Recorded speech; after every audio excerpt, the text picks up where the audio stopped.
Why does God take so long to send love to those born under the sign of Libra? You think you know why love hasn't arrived yet. You think it's waiting, that it's faith, that God is preparing something greater, and that's why it's taking so long. That makes sense. It's comforting, and it's true in part. But there's a part of this story that nobody tells Libra, and that's the part we're going to reveal today. Because if you're a Libra, and you're waiting for love, I need to ask you a question that might bother you a little. What if the delay wasn't about God? What if there was something inside you, something very sophisticated, very well constructed, that was holding the door closed without you realizing it? It's not his fault. It's not a flaw. It's a mechanism that Libra develops so early with such care that it seems like personality. It seems like who you are, but it's not. It's what you built to protect yourself. And there's a huge difference between the two. By the end of this video, something inside you will make sense in a way it never has before. Not the easy sense of, so everything will be all right. The deep sense of, so that was it. That was it all along. Stay here, think about it. A Libra meets someone. Within the first 5 minutes, they're already internally constructing a version of that person. A version that includes what's on the surface, but also what they imagine exists beneath. The potential they sense, the depth they intuit, the beauty they project. And this imagined version is so vivid, so real to them, that the real person begins to compete with their own shadow, and almost always loses. Not because the person is bad, but because what Libra has created in their mind is perfect in a way that no real person can be. And then the process begins, the process that Libra calls "it wasn't right yet," which they interpret as discernment, as faith, as well-deserved waiting, but which at its root is something else entirely. And here's the first question I want to leave you with. If Libra has so much love to give, and has a capacity for connection that few signs come close to, why does the love that appears never seem enough? Why does the scale never truly settle into balance? Because the scales in Libra aren't weighing love, they're weighing risk. Every time someone gets close, something inside Libra goes into analysis mode. Not in a conscious and calculated way, it's more subtle than that. It's a feeling of unease that she disguises as discernment, an internal movement that she calls "I need to be sure," but which in practice means "I need more time before I truly expose myself." And that time never seems enough, because it's not time she's buying, it's protection. Libra has a fear she rarely admits, the fear of being seen up close and not being what the other person expected. The fear of opening up what's messy inside her, and everyone has something messy, and that's scaring away someone she loved before she was even known. So she organizes.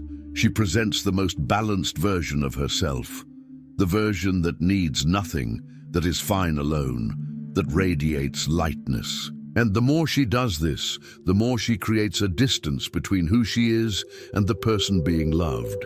And now we come to something that will be unsettling. Libra tests people, not overtly. It doesn't sit down and say, "I'm going to test you." It's more elegant than that, and therefore harder to see. It creates situations. It asks questions that seem neutral but carry weight. It observes reactions. It measures consistency. And when the person fails, as they almost always do, because they don't know they're being evaluated, Libra uses that as confirmation. See, it still wasn't right. But what no one asks Libra is, what is the answer key for this test? Who defined the correct answers? Because if you look carefully, you'll realize that the answer key changes, depending on the mood, the moment, what Libra is feeling about themselves that day. The test doesn't have a fixed criterion. It has an emotional criterion, and an emotional criterion is never stable enough for someone to pass. So what happens to someone who seems to pass everything? Libra encounters another level, another detail, another layer of evaluation, not out of malice, out of fear, because the moment there's nothing left to test, they would have to truly surrender. And that's the scariest thing for Libra, even if they've never put it that way. This is where we pause for a second. It was while searching for answers to this that I found this digital book, The Divine Path That Guides Your Zodiac Sign to a Life of Purpose. And what surprised me wasn't what it says about love. It was what it says about the mechanisms Libra uses to protect itself from love. There's an entire section dedicated to understanding how the search for balance can become, without you realizing it, a barrier against real connection.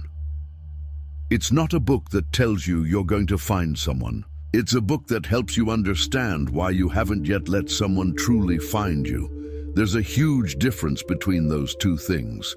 You're at that point now, processing something you've probably felt many times but never had a name for.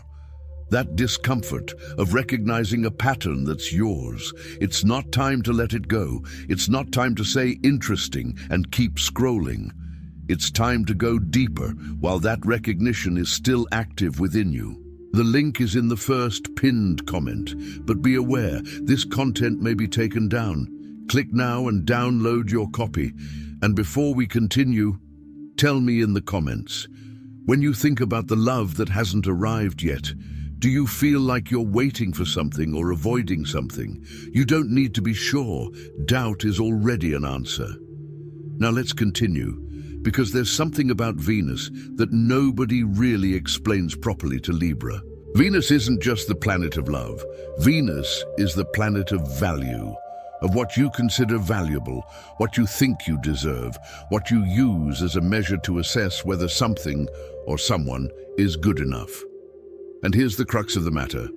Libra uses love not only to connect, it uses love to validate itself. This isn't conscious. It's not manipulation. It's a deep mechanism of a sign that from an early age learned that its presence needs to be justified by the beauty it creates around it, by the balance it maintains, by the harmony it radiates. And when love arrives, Libra, without realizing it, begins to observe how that person sees them. If the reflection matches what they want to believe about themselves, the relationship progresses. If it doesn't, a discomfort arises that they label lack of connection or it wasn't right. In practice, Libra is looking for a mirror, and real love isn't a mirror, it's a window. It shows you things you haven't seen in yourself, sometimes beautiful things, sometimes things you didn't want to see. And for Libra, this second type of vision is terrifying because it threatens the image they've so carefully constructed. So she chooses relationships that confirm her instead of relationships that transform her, and then she wonders why they all seem too shallow. There's something Libra needs to understand about Venus.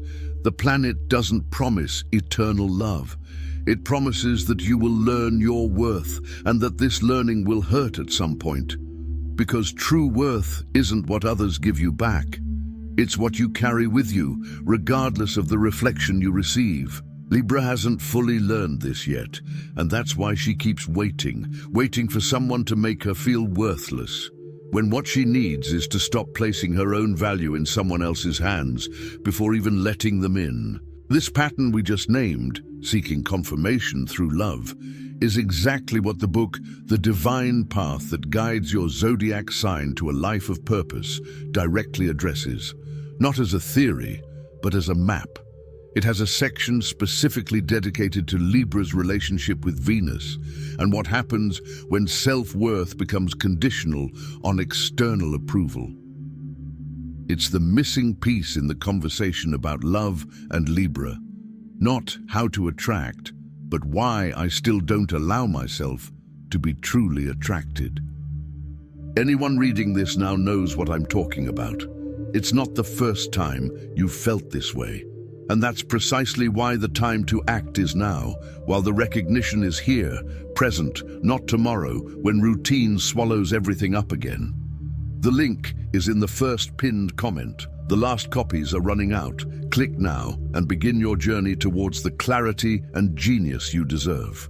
But there's another layer. Because so far, we've talked about internal mechanisms. Now we need to talk about what happens in the external world, what people see when they look at Libra. Libra is beautiful, not necessarily in a physical sense, although that also appears frequently. Beautiful in the sense of presence. You have a way of entering a room and softening the edges, of making people feel seen, of creating around you a feeling that everything is all right, that balance is possible, that things will work out. It's a real gift. And it's also, without Libra realizing it, a trap. Because when you radiate that kind of presence, people admire you before they love you. They feel your beauty before they feel your need. And love, the love that sustains, that stays, that takes root, is born from vulnerability, not admiration. It is born the moment you show that you're not okay, what you don't know, what you need, what you're afraid of. Libra rarely shows this, not because it's fake, but because it has organized a very clear hierarchy within itself. First balance, then surrender. And the problem is that love doesn't wait for balance. Love enters through the crack, through what is incomplete, through what is still being built, through what still hurts a little. When Libra closes all the cracks, love knocks on the door, admires the facade and moves on. Not because she doesn't deserve it, but because there was nowhere else to enter. This creates a paradoxical loneliness. Libra is never truly alone. She has friends, connections, admirers. But there is a loneliness of not being completely known, of being loved for the version presented, not the whole version. And this specific loneliness is the one that hurts most quietly, the one she finds hardest to name, the one that seems most unfair, because she did everything right. She was light, she was harmonious, she was beautiful. And yet deep love didn't arrive. The question then changes. It's no longer, why does God take so long? The question becomes, what am I keeping hidden that only love could see and that I haven't yet shown to anyone? Because that's the central issue. God, or the universe, or life, call it what you will, is not late. He's waiting for Libra to open a window. And here we arrive at the deepest paradox of this sign. Libra wants love more than almost anything, but it places a series of conditions before love that make it impossible to recognize it when it arrives in the imperfect way that real love always does. She asks for rain and closes the windows, not out of carelessness, for protection, because the rain is wet. Because real love, unlike idealized love, will disrupt things she has carefully organized. It will demand that she be seen in a way that frightens her. It will require her to choose, and Libra is terrified of choosing, because choosing means giving up. And giving up means losing control over the balance she worked so hard to build. So there comes a moment, and this moment arrives for every Libra at some point in life, when the question stops being, when will love arrive?